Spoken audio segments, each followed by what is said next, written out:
Last week, I published a video with some details about how the new presumptive conditions are going to work. But I wanted to make a separate video to offer a bit of commentary on this topic.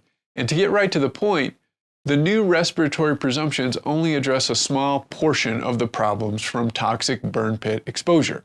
So it's a good first step, but we need more. Also, the new presumptions by themselves don't give me a lot of confidence that the VA will add even more new presumptions in the future. But first, I do want to give the VA credit. This is a pretty big deal. The VA has had the authority to add presumptive conditions for a long time, and they just don't do it. We've all watched the VA refuse to add new presumptive conditions for Vietnam veterans for Agent Orange exposure for a long time, even in the face of compelling medical evidence. The 3 new Agent Orange presumptions added last year, bladder cancer, hypothyroidism, and Parkinsonism, were added by Congress in the 2021 National Defense Authorization Act. And Congress had to do it because the VA repeatedly refused to. So the fact that the VA added these 3 new presumptive respiratory conditions on its own is a good sign that maybe the VA is making an effort here. But we'll see. And this leads me to my next point. As happy as I am to see these new presumptions, they are not the end of the discussion for toxic burn pit exposure. They only address specific respiratory conditions.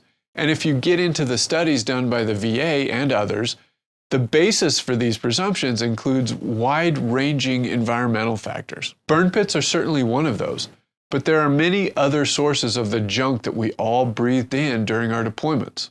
And these presumptions, asthma, rhinitis, and sinusitis, don't really require any toxic exposure at all. Again, I'm not saying that toxic exposure makes these things better. What I am saying is that I am personally still waiting for the VA to specifically address toxic exposure. Because as far as I'm concerned, they haven't done it yet. Now, the VA is still doing research on other diseases caused by toxic exposure. Other folks are too. But they've been doing that for a while. In support of this new regulation, the VA even cited a National Academies of Science, Engineering, and Medicine report. That's the NASEM, by the way. And this report looked at long-term consequences of exposure to burn pits in Iraq and Afghanistan. That report was written in 2011. That's 10 years ago.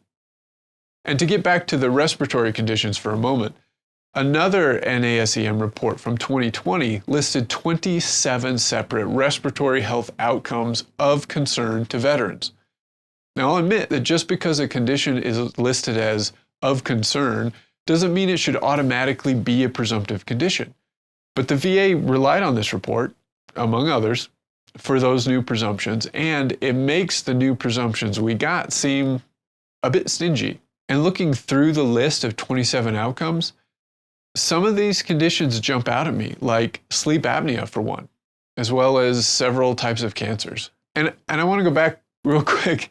Sleep apnea is a big one.